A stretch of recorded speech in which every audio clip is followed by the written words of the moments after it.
देखिए कितने बड़े बड़े आदर्श हुए हैं। जब सत्ता और संपदा को लेकर के मारामारी चल रही है, परिवार परिवार में उजाड़ हो रहे हैं, देश दुनिया में आक्रमण और हमले बोले जा रहे हैं, इन सब के बीच में भी अगर शांति का संदेशा कोई दे सकते हैं तो रामायण के प्यारे प्यारे ये संदर्भ, प्रेरक संदर्भ, कितने उदारता के संदर्भ हैं, कितनी सहृदयता के संदर्भ हैं। रामचंद्र जी अपनी उदारता का परिचय दे रहे हैं तो भरत अपने समर्पण का परिचय दे रहा है। देश और दुनिया को शांति का संदेशा ऐसे ही प्रसंगों से प्राप्त होते हैं। संसार का चक्र कर्म का चक्र है, निरंतर चल रहा है। आचार्य महाराज ने लिखा है कि जीव जन्म लेता है, किसी न किसी गति में जाता है, गति में जब जन्म लेता है तो उसे शरीर मिलता है, शरीर मिलता है तो शरीर में उसे इंद्रियां मिलती हैं, इंद्रियां मिलती हैं तो इंद्रियां अपने विषयों की ओर व्यापार करती हैं, विषयों में जाती हैं। इंद्रियां जब विषयों में जाती हैं, राग द्वेष करती हैं तो राग द्वेष होता है। राग द्वेष होने से कर्म का बंध होता है, कर्म का बंध होने से जीव को गतियों में जाना पड़ता है, गति में जाता है तो गति में शरीर मिलता है, शरीर में इंद्रियां मिलती हैं, इंद्रियां विषय व्यापार की ओर जाती हैं, विषय व्यापार में राग द्वेष होता है, राग द्वेष से कर्म का बंध होता है, कर्म के बंध से फिर जीव नई गति में जाता है, फिर शरीर मिलता है। ये चक्र चल रहा है और यही संसार का चक्र है, मूल चक्र है। इसी के कारण ही जीव बार बार जन्म मरण कर रहा, बार बार जन्म मरण कर रहा, बार बार जन्म और बार बार सुखी और दुखी हो रहा, सुखी और दुखी हो रहा, सुखी और दुखी हो रहा। किसके कारण? अपने कर्म के चक्र के कारण, अपने कर्म के चक्र के कारण। हम बाहर से किसी को भी दोष दे सकते हैं कि तुम्हारी वजह से हमारा बुरा हुआ, तुम्हारी वजह से हमारा भला हुआ है। ये बाहर की बात है, अंदर से तो हमारा अपना भाग्य है, हमारा अपना कर्म है, जिसके कारण कोई अच्छे में निमित्त बनता है, कोई बुरे में निमित्त बनता है, कोई हमारा बिगाड़ कर देता है, कोई हमारा सुधार कर देता है। जैन परंपरा में इन्हीं सिद्धांतों की व्याख्या कर्मवाद को लेकर के है, कर्म के सिद्धांत को लेकर के है। हाँ, जीव जैसा करता है वैसा फल भोगता है। जैसे किसान अपने खेत में जिस तरह का बीज डालेगा, फसल उसी तरह की निकलेगी। निकलेगी कि नहीं निकलेगी? निकलेगी कि नहीं निकलेगी? जो बीज डालोगे कोई फसल निकलेगी ना। आपने गेहूं को बोया है खेत में तो फसल गेहूं की ही निकलेगी, चने की तो नहीं आ जाएगी, मूंग मसूर की तो नहीं आ जाएगी, सोयाबीन तो नहीं निकल आएगा, मक्का बाजरा ज्वार तो नहीं आएगी। जो बोया है वही आएगी। आएगी कि नहीं आएगी? अगर आपने कांटा बोया है तो कांटे का पौधा निकलेगा, और अगर आपने फूल का बीज बोया है तो फूलों के पौधे आएंगे। आग अगर कहीं पर किसी ने लगाई है तो वहां पर बाग लगने वाले नहीं हैं, बगीचे बनने वाले नहीं हैं। आग का बीज आग को उत्पन्न करेगा और फूलों का बीज बाग को, बगीचों को तैयार करेगा। है कि नहीं? किसान जो बीज बोता है फसल उसी की आती है। ये प्रकृति का नियम है। अब मुझे ये समझ में नहीं आ रहा कि जब नियम यही है तो फिर ऐसा क्यों कहा जाता है कि यहां से आलू डालो और वहां से सोना निकल करके आएगा। ऐसा कोई सुनाते हैं कि कोई कह रहा था कि ऐसी मशीन तैयार हो रही है कि यहाँ से आलू डालो, यहाँ से आलू जाएगा, वहाँ से सोना निकल करके आएगा। ऐसा कुछ है क्या? कोई मशीन बन गई क्या? ऐसा लोग बता रहे थे कि कोई कोई बताते हैं कि यहाँ से आलू डालो, वहाँ से सोना निकल करके आएगा। तो मैंने कहा ये तो बहुत अच्छी बात है, देश की अर्थव्यवस्था बहुत जल्दी सुधर जाएगी, है कि नहीं? परेशान भी नहीं होंगे, अर्थ समृद्धि हो जाएगी। तो आलू डालने से सोना निकलता है क्या? मुझको तो पता नहीं, मुझे तो ये पता है कि आलू डालोगे तो आलू निकलेगा और सोना रखोगे तो सोना सोना बढ़ाएगा। अब जो भी हो, किसान तो ये कहता है कि जो बीज डाला जाता है उसी का पौधा आता है और उसी की फसल आती है। तो जैसा तुमने बीज बोया है अपने भावों का, अपने परिणाम आपने जैसे किए हैं, वैसा कर्म का बंध होगा। और जैसा कर्म का बंध होगा, कर्म जब उदय में आएगा, आपको वैसा फल मिलेगा। हाँ, इसके अलावा और कुछ होने वाला नहीं। तीर्थंकर आदिनाथ प्रजा पाल रहे, 6 खंड के अधिपति जैसे रहे, राजा महाराजा सब उनके दरबार में आते रहे, सुख शांति समृद्धि से सब कुछ रहा, अन्नदाता बने रहे, अन्न के भंडार खुले रहे। लेकिन जब उन्होंने दीक्षा ली और 6 महीने ध्यान कर लिया, 6 महीने के बाद जब वो आहार को निकले, तो जिनको वो अन्नदाता के रूप में बने हुए थे, वो लोग भी उन मुनिराज को आहार नहीं करा पाए। आहार नहीं करा पाए का मतलब आहार कराने की भावना नहीं थी, ऐसा नहीं। उस समय वहां के श्रावकों को यह ज्ञान ही नहीं था कि इस मार्ग पर आगे बढ़ने के बाद कोई आहार करने को भी आते हैं या कुछ और जरूरत भी पड़ती है।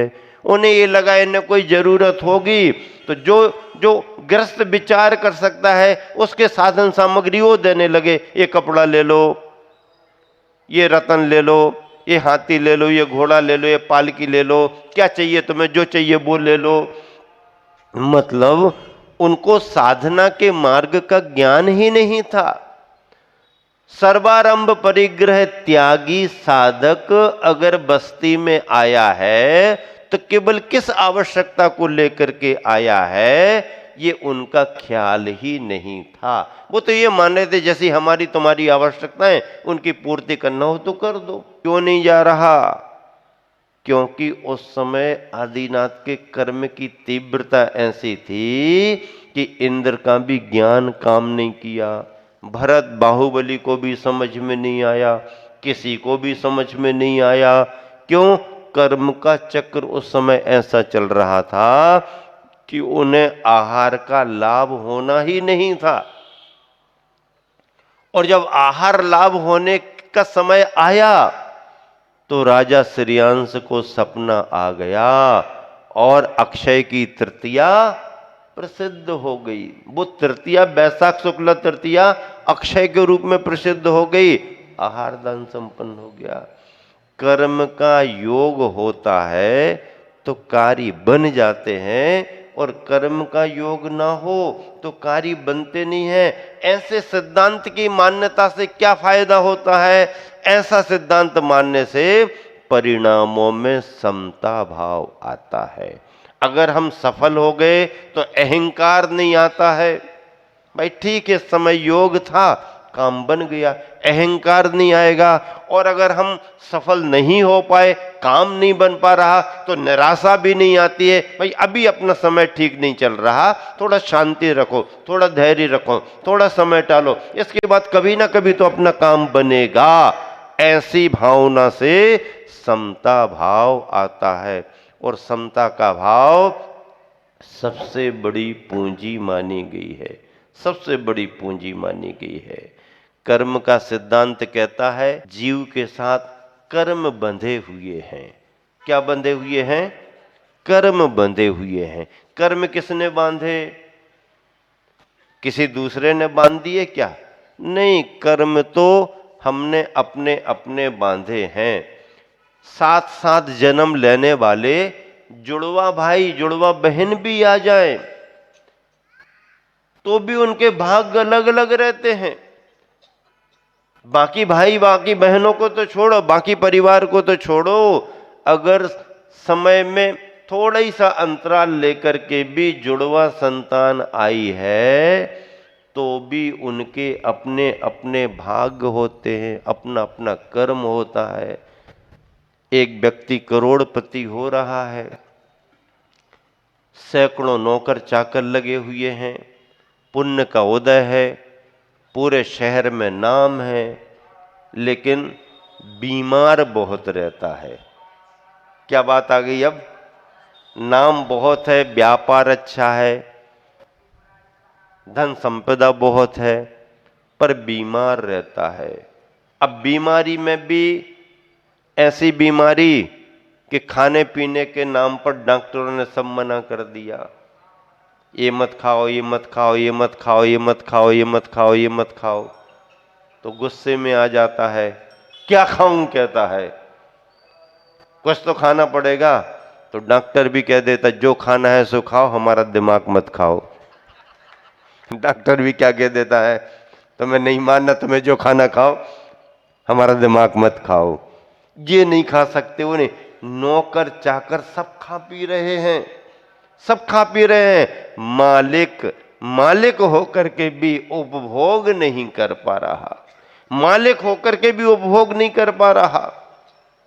बताओ, मालिक है उपभोग नहीं कर पा रहा, और नौकर चाकर मालिक नहीं है फिर भी उपभोग कर रहे हैं।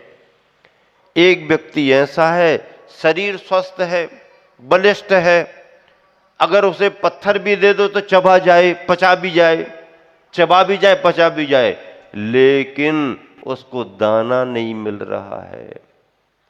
स्वस्थ है, पाचन शक्ति अच्छी है, लेकिन दरिद्रता इतनी है कि खाने पीने का कोई इंतजाम ही नहीं है। एक व्यक्ति है, धनाढ्य है, संपदा बहुत है, संतान नहीं है। एक के पास इतनी संतान है, संभाल नहीं पा रहे हैं।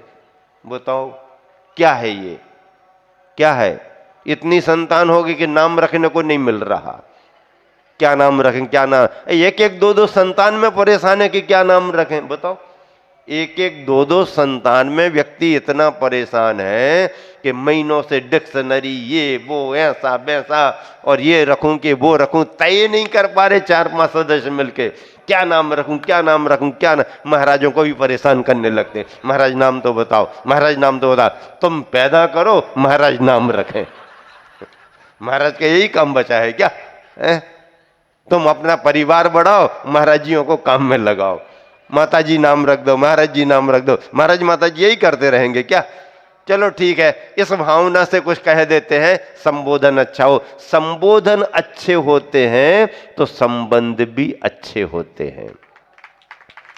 अगर हमारे एक दूसरे के प्रति संबोधन अच्छे होते हैं तो भावनात्मक तरीके से संबंध भी अच्छे होते हैं। इसलिए बच्चों का नामकरण होना चाहिए, अच्छा नाम होना चाहिए। और अगर अच्छा नाम नहीं आए तो धार्मिक पुरुषों से, त्यागी वृत्तियों से अवश्य ही नाम लेकर के अपने बच्चों के नाम रखना चाहिए, ताकि उनके संबोधन से परिवार और समाज की भावनाएं लोगों को मालूम चलती रहें।